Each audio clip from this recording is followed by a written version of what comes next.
Halo pemirsa, berjumpa lagi dengan kami di One News International TV One Newscom. Berita One News International hari ini bakal membahas soal Uni Eropa dan Cina menggelar pertemuan tingkat tinggi di Beijing dalam suasana penuh ketegangan, Kamis 24 Juli 2025. Presiden Komisi Eropa, Ursula von der Leyen, menyebut hubungan kedua pihak berada di titik kritis dan mendesak penyeimbangan ulang kerjasama dagang yang dinilai semakin timpang. Informasi lainnya adalah pesawat pembom strategis berkemampuan nuklir Tu-95MS Rusia telah menyelesaikan penerbangan patroli rutin di perairan internasional di Laut Bering.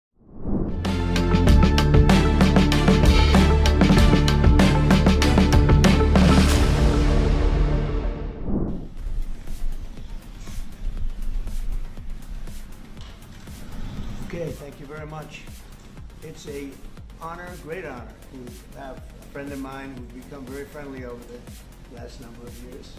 We knew each other before, but Mark is the head of NATO, Mark Rutte, Secretary General of NATO, highly respected by everybody that knows him, but in particular the European countries. Amerika Serikat berencana menghabiskan 253 juta US dollar, sekitar 4 triliun rupiah untuk dua proyek besar di pangkalan udara RAF Lakenheath, Inggris.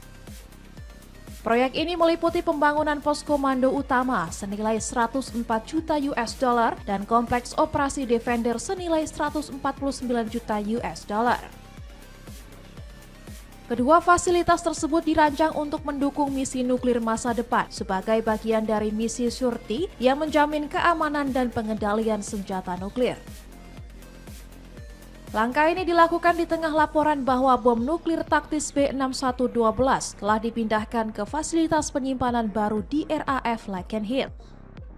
B6112 merupakan senjata nuklir berdaya ledak rendah yang dapat dipasangkan dengan pesawat tempur F-35A Lightning II. Meski belum dikonfirmasi secara resmi, langkah ini menandai kembalinya senjata nuklir Amerika Serikat ke Inggris sejak 2008. Pos komando utama yang baru akan menggantikan fasilitas lama yang dibangun tahun 1979 dan kini dianggap tak lagi memadai. Fasilitas itu akan mencakup fungsi tanggap darurat, komunikasi aman, dan perlindungan terhadap ancaman elektromagnetik. Sementara itu, kompleks operasi Defender akan menambah fasilitas keamanan, termasuk gudang senjata, ruang pemantauan, dan tempat bagi 221 personel tambahan. Proyek ini diperkirakan rampung pada 2031 dan bisa memicu kekhawatiran Rusia, meski NATO menyebutnya sebagai langkah pertahanan kolektif yang diperlukan. Having any payment made, we're not buying it, but we will manufacture it, and they're going to be paying for it. Our last meeting of a month ago was very successful in that they agreed to 5%, which is more than $1 trillion a year, so they have a lot of money. And these are wealthy nations. They have a lot of money, and they want to do it. They feel very strongly about it, and we feel strongly.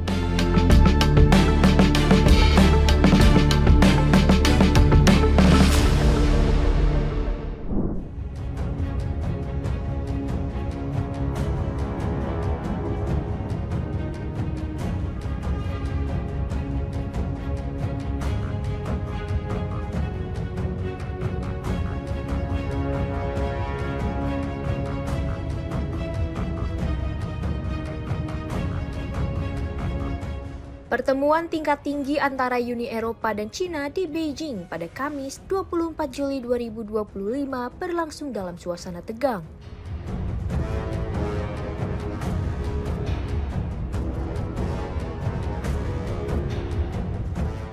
Presiden Komisi Eropa Ursula von der Leyen menyebut hubungan kedua pihak kini berada di titik krusial dan menekankan pentingnya penyeimbangan ulang kerjasama.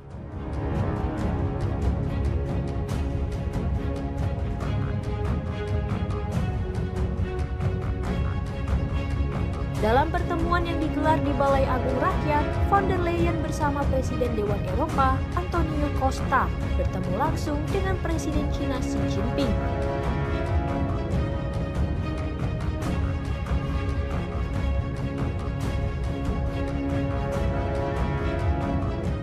Von der Leyen menyoroti bahwa meskipun kerjasama ekonomi terus tumbuh, ketimpangan dalam hubungan dagang kian mencolok.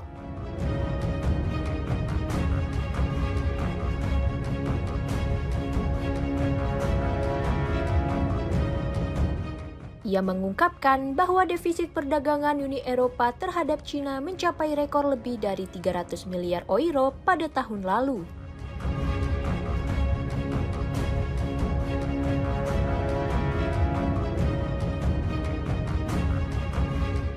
Ia menilai hubungan bilateral hanya bisa bertahan jika kedua pihak saling mengakui kekhawatiran masing-masing dan bersedia mencari solusi nyata.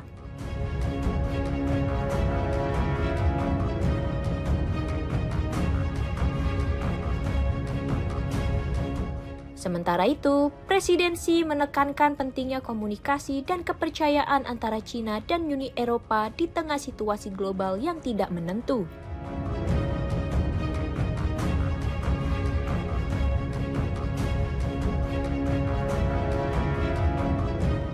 Ia mendorong penguatan kerjasama yang stabil sebagai kontribusi terhadap ketertiban dunia, sekaligus menyarankan agar Uni Eropa mengambil langkah strategis yang tepat.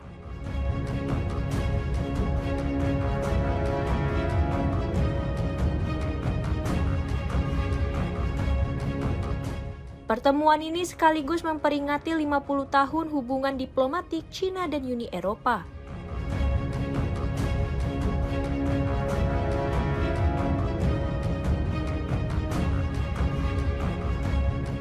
Namun, ekspektasi terhadap hasilnya cukup rendah karena meningkatnya ketegangan dalam beberapa pekan terakhir antara Cina dan Uni Eropa.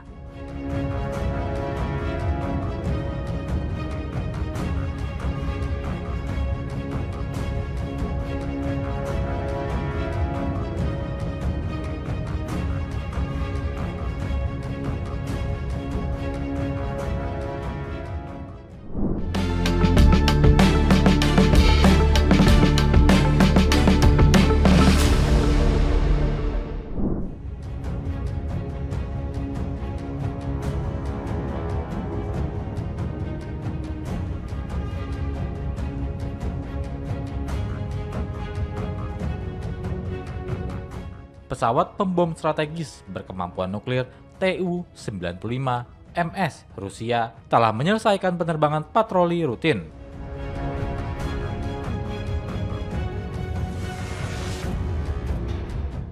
Patroli pesawat itu dilakukan di atas perairan internasional di Laut Bering, ungkap Kementerian Pertahanan Rusia.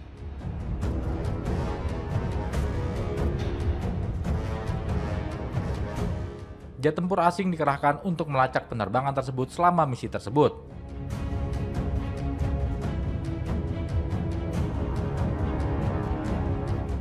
Sebagai informasi, Laut Bering itu berada dekat dengan Alaska.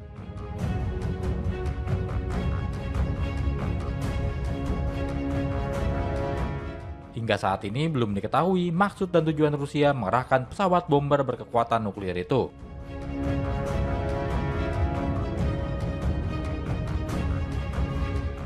Namun 2 hari lalu, Rusia telah menggelar latihan angkatan laut besar-besaran dari 23 hingga 27 Juli 2025.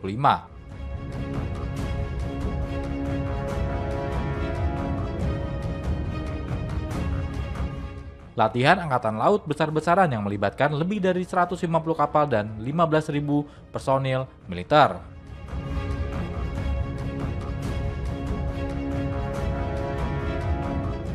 Latihan itu juga digelar di Samudra Pasifik dan Arktik, serta di Laut Baltik dan Laut Kaspia.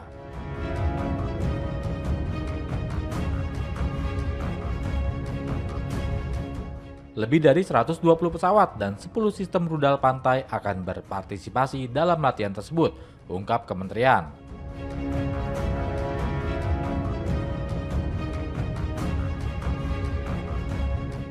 Kepala Angkatan Laut Laksamana Alexander Moiseev akan memimpin latihan tersebut.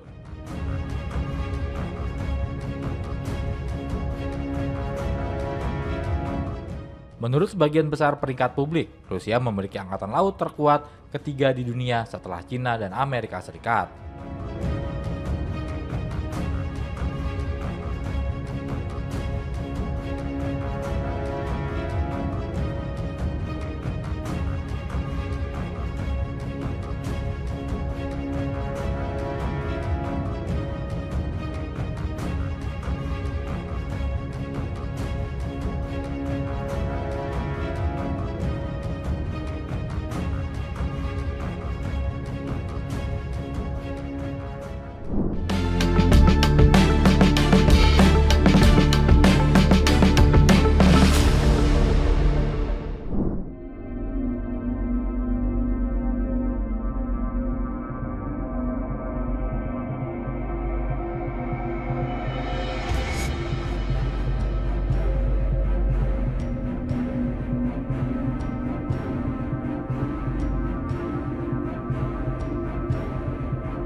Sebuah pesawat Antonov An-24 yang mengangkut sekitar 50 orang jatuh di wilayah timur jauh Rusia pada Kamis 24 Juli.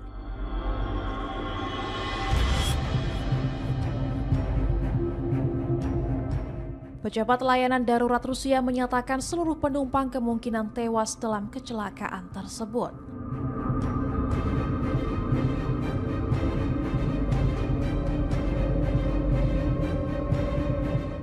Badan pesawat yang terbakar terlihat dari udara oleh helikopter pencari dan tim penyelamat kini berusaha menuju lokasi.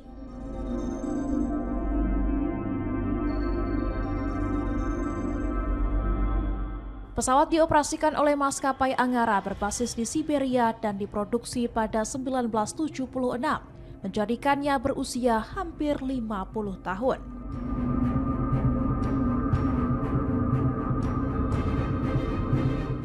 Penerbangan dilakukan dari Blagoveshchensk menuju kota terpencil Tainda, wilayah Amur dekat perbatasan Cina.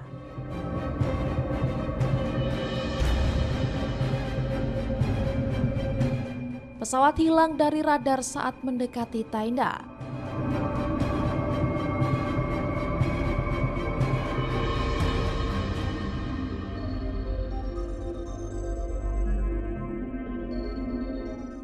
Puing-puing pesawat ditemukan di perbukitan sekitar 15 km dari Tainda oleh helikopter Mi-8 milik Rosa Viatsia.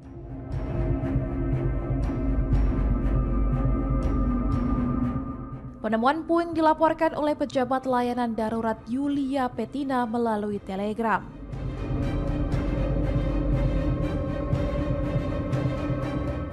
Otoritas setempat telah mengumumkan dimulainya penyelidikan resmi atas kecelakaan ini.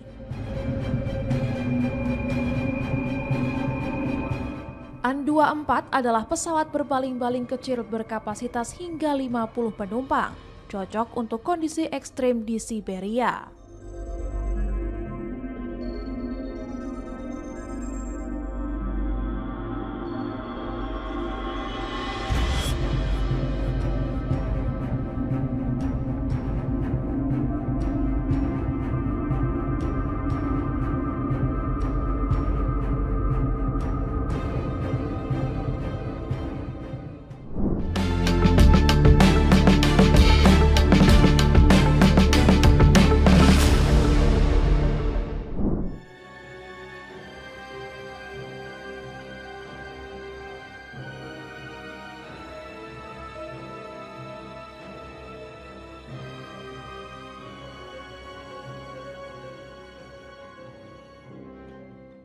Para siswa sekolah menengah di Ceko mengikuti latihan militer sukarela di kota Tabor pada Rabu 23 Juli 2025 guna mempelajari keterampilan tempur dasar serta mengenal kehidupan militer.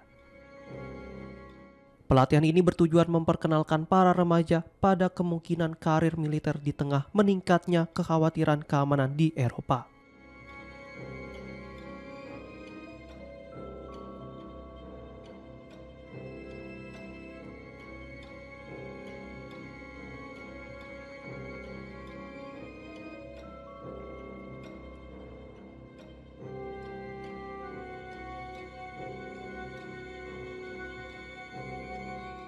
Dalam latihan tersebut, para siswa tampak mengenakan helm kamuflase, memegang senjata api, serta berlatih menembak dan melakukan manuver taktis. Pendeta militer Peter Haska menjelaskan bahwa tujuan utama program ini adalah menunjukkan peluang berkarir di militer, serta mengajarkan keterampilan dasar kemiliteran kepada calon prajurit.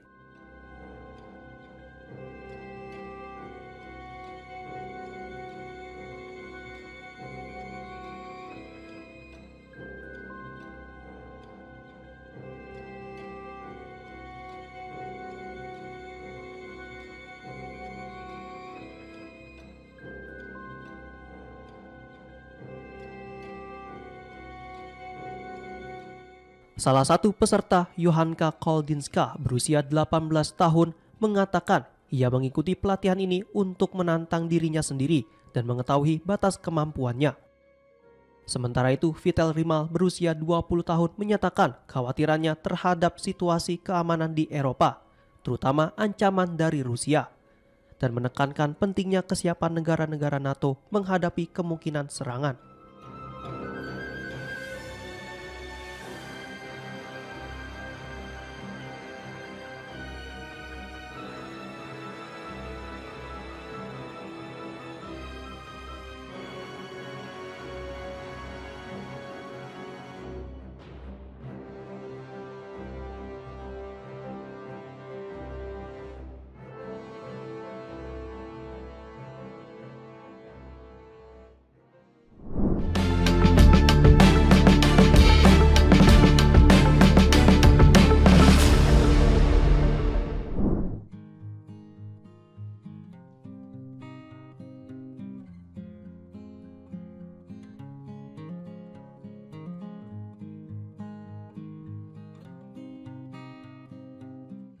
Pemerintah Korea Selatan tengah mempertimbangkan kebijakan baru yang berpotensi membuka akses turisme individu ke Korea Utara.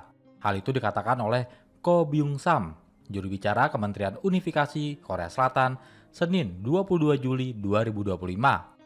Byung-sam menyebut pihaknya sedang merumuskan kebijakan baru terhadap Korea Utara. Kebijakan tersebut muncul di tengah gelombang pendekatan damai yang dipelopori oleh Presiden baru Korea Selatan, Lee Jae-myung, yang berjanji untuk membuka lembaran baru dalam hubungan dengan Pyongyang.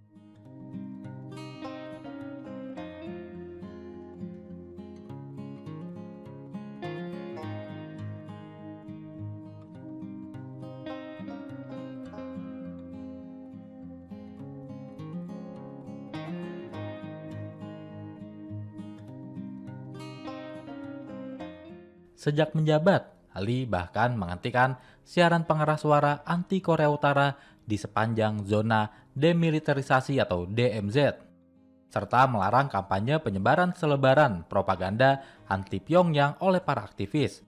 Langkah ini menjadi bagian dari strategi diplomasi terbaru untuk meredakan ketegangan di semenanjung Korea, sekaligus membuka celah bagi pemerintah untuk menggunakan sektor pariwisata sebagai kartu diplomasi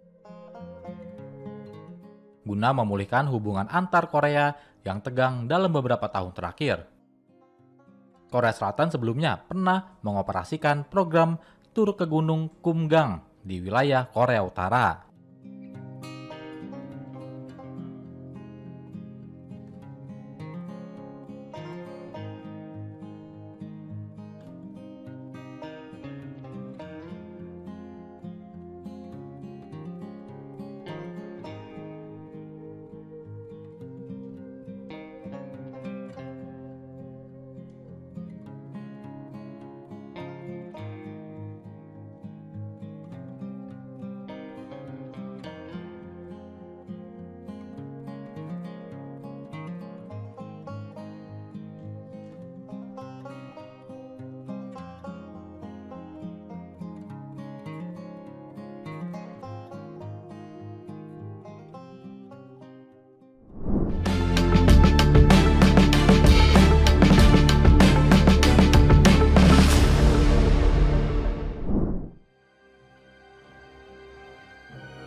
Presiden Amerika Serikat Donald Trump pada hari Rabu 23 Juli memuji kesepakatan terbaru antara Amerika Serikat dan NATO di mana sekutu Eropa akan membeli senjata dan mengirimkannya ke Ukraina saat negara itu berperang melawan Rusia.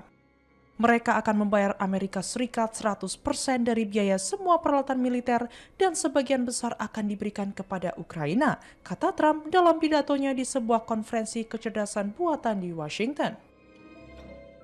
Sebelumnya, Andrius Kubilius, mantan Perdana Menteri Lituania yang baru saja menjadi Kepala Pertahanan pertama Komisi Eropa, berjanji bahwa Eropa akan terus meningkatkan anggaran pertahanan. Kami melihat bahaya yang jelas dan nyata dari kemungkinan agresi Putin, ujarnya.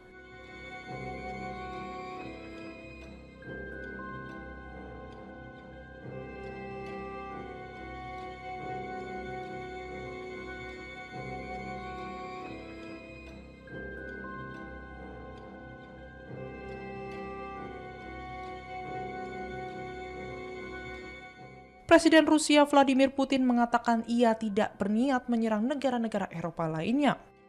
Moskow memberikan jaminan serupa tentang Ukraina sebelum invasi tahun 2022 yang akhirnya diingkari.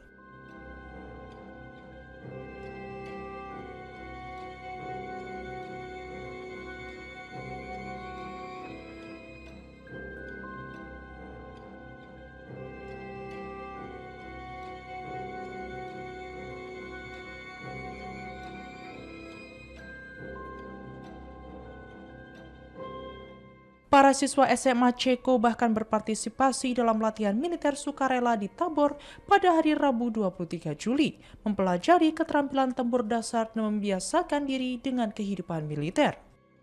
Pelatihan ini bertujuan untuk memperkenalkan kaum muda pada potensi karir militer di tengah meningkatnya kekhawatiran keamanan di Eropa. Para siswa terlihat mengenakan helm kamuflase, memegang senjata api, dan berlatih menembak serta gerakan taktis selama latihan.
Pemimpin Korea Utara, Kim Jong-un, mengawasi latihan tembak artileri pada Rabu 23 Juli 2025 yang dirancang untuk menguji kesiapan tempur dan kemampuan menyerang target musuh secara tiba-tiba di wilayah pesisir.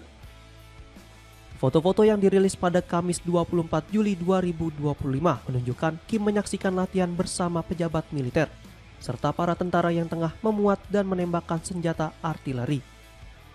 Kim juga tampak berinteraksi langsung dengan para prajurit.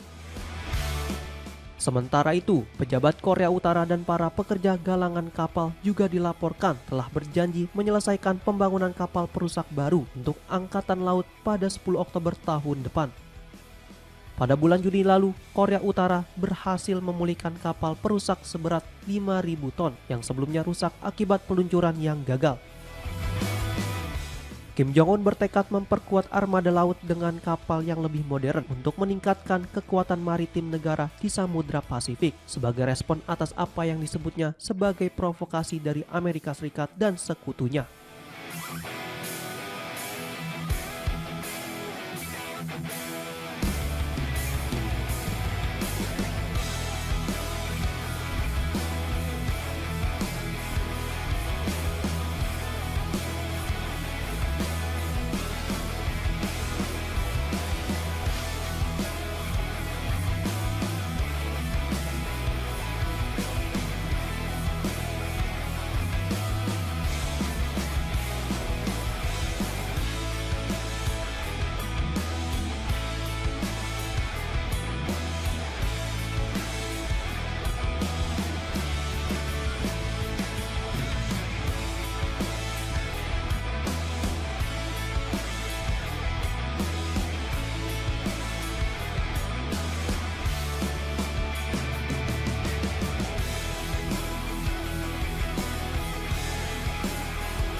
Rusia memulai lagi latihan angkatan laut besar-besaran yang melibatkan lebih dari 150 kapal dan 15.000 personil militer.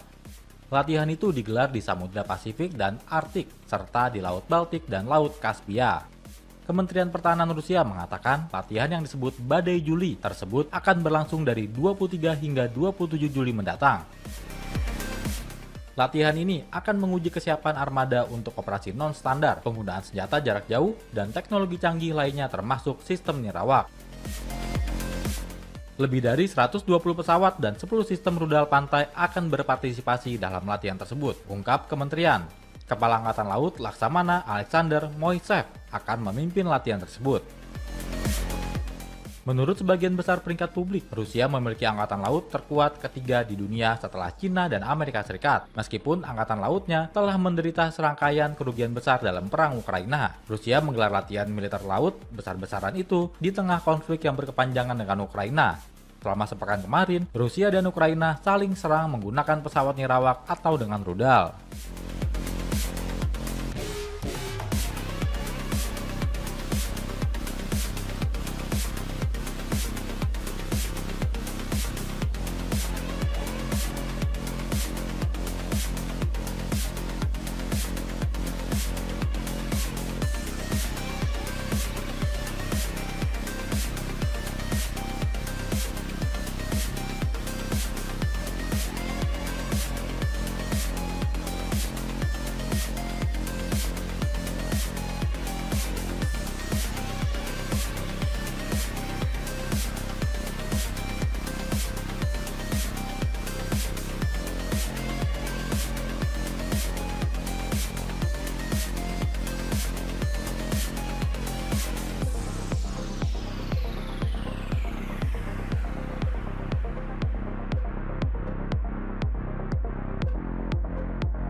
Kuba mengalami penurunan jumlah wisatawan sebesar 25% selama 6 bulan pertama tahun 2025 dibandingkan periode yang sama tahun sebelumnya. Data resmi dari Kantor Statistik dan Informasi Nasional menyebutkan bahwa hanya 981.000 turis yang berkunjung ke Kuba pada Januari hingga Juni 2025. Jumlah itu terhitung 327.000 orang lebih sedikit dibandingkan 2024. Laporan harian Granma menunjukkan kunjungan dari pasar utama turis dan diaspora Kuba mengalami penurunan signifikan. Kondisi ini turut memperburuk krisis ekonomi yang telah berlangsung selama 5 tahun terakhir dan berdampak pada kualitas hidup masyarakat. Sektor pariwisata merupakan salah satu pilar ekonomi Kuba sebagai penyumbang devisa terbesar setelah jasa profesional dan kiriman uang dari luar negeri. Sebelum pandemi COVID-19, negara ini mencatat lebih dari 4 juta wisatawan per tahun. Namun sejak 2020, angkanya terus menurun dari 2,4 juta kunjungan pada 2023 menjadi 2,2 juta di 2024. Selain pandemi, kebijakan sanksi yang diperketat oleh Amerika Serikat turut memukul industri pariwisata Kuba. Larangan kapal pesiar dan pembatasan terhadap hotel serta tempat-tempat tertentu membuat wisatawan dari Amerika Serikat enggan berkunjung. Pemerintah Kuba mengungkapkan bahwa pada 2024, produk domestik bruto nasional turun 1% dan secara akumulatif, perekonomian negara ini telah menyusut sekitar 11% dalam 5 tahun terakhir.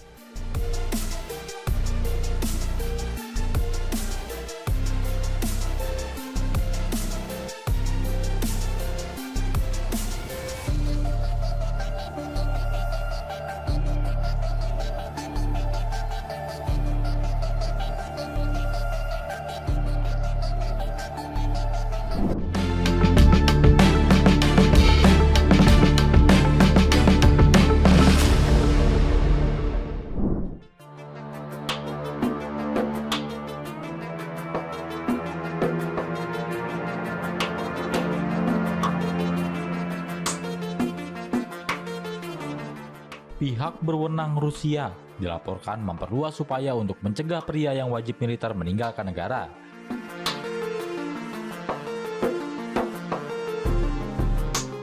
Pengetatan kontrol terhadap para pria wajib militer ini dilakukan Rusia dengan memberikan akses langsung kepada Dinas Keamanan Nasional atau FSB.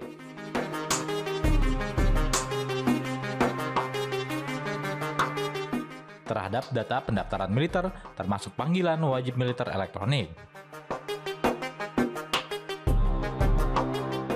Hal itu dikatakan oleh saluran berita Telegram pro-Kremlin.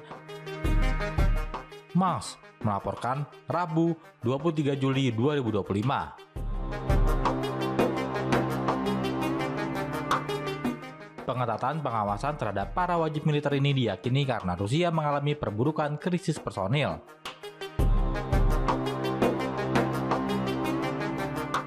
Atas perang melawan Ukraina yang kini sudah memasuki tahun ketiga.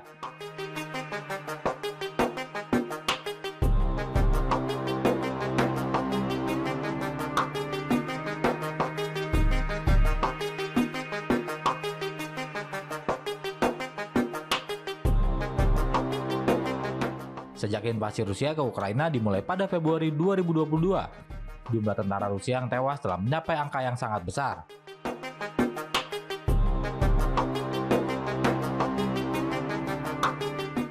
Menurut data dari Angkatan Bersenjata Ukraina dan beberapa lembaga intelijen barat, hingga pertengahan 2025 diperkirakan sekitar 250.000 tentara Rusia telah tewas.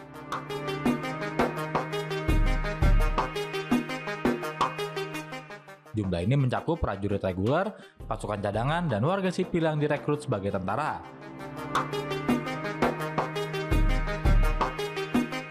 Selain itu, total korban militer Rusia termasuk yang luka-luka diperkirakan mencapai 750.000 hingga 900.000 orang.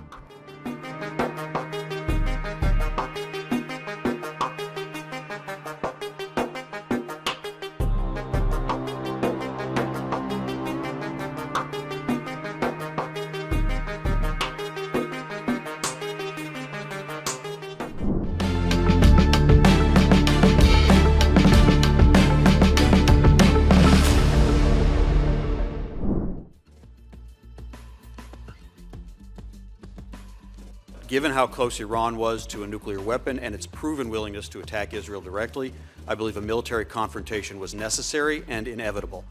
Israeli and U.S. operations caused severe damage to Iran's nuclear facilities. They'll be unusable for a significant period of time, and that's time we can perhaps extend through a range of means. Now, none of this means the threats posed by Iran and its proxies are eliminated, but the significant gains produced by military power now give us the opportunity. Mantan Duta Besar Amerika Serikat untuk Israel, Daniel Shapiro, menyatakan bahwa konfrontasi militer terhadap Iran merupakan langkah yang diperlukan dan tak terelakkan.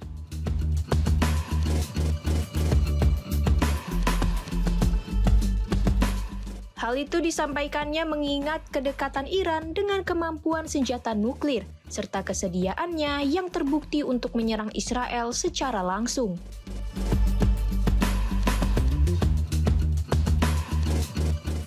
Shapiro menambahkan bahwa operasi militer di Israel dan Amerika Serikat telah menyebabkan kerusakan parah pada fasilitas nuklir Iran.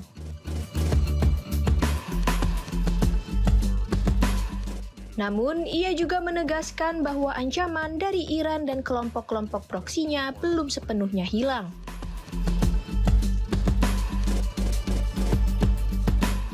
Pernyataan itu disampaikan dalam sebuah sidang dengar pendapat pada hari Rabu 23 Juli 2025 di hadapan para anggota Komite Hubungan Luar Negeri Senat Amerika Serikat.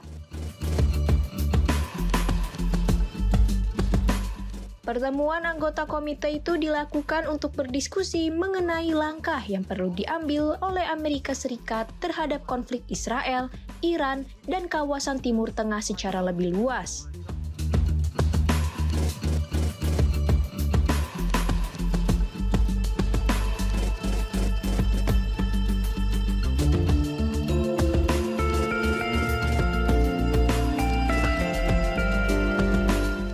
Diskusi itu berlangsung pada hari yang sama ketika pejabat tinggi Iran memperingatkan bahwa ancaman dari Eropa bisa mendorong Iran keluar dari perjanjian pembatasan nuklir.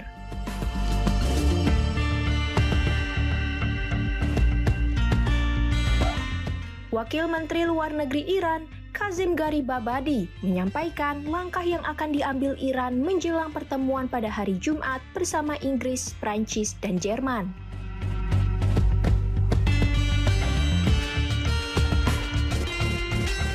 Pembicaraan antara Iran dan beberapa negara yang tersisa dalam kesepakatan nuklir tahun 2015 dijadwalkan berlangsung di Istanbul.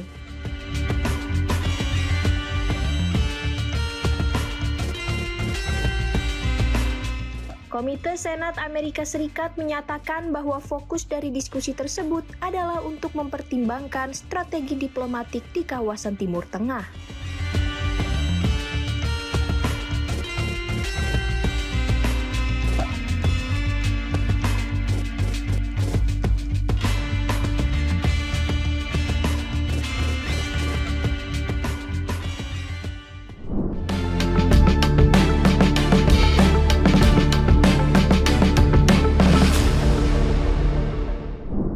Demikian informasi yang dapat kami sampaikan pemirsa. Terima kasih telah bergabung bersama kami. Sampai jumpa di One News Internasional berikutnya, setiap Senin sampai Jumat pukul 8 malam hanya di kanal YouTube TV One News.com.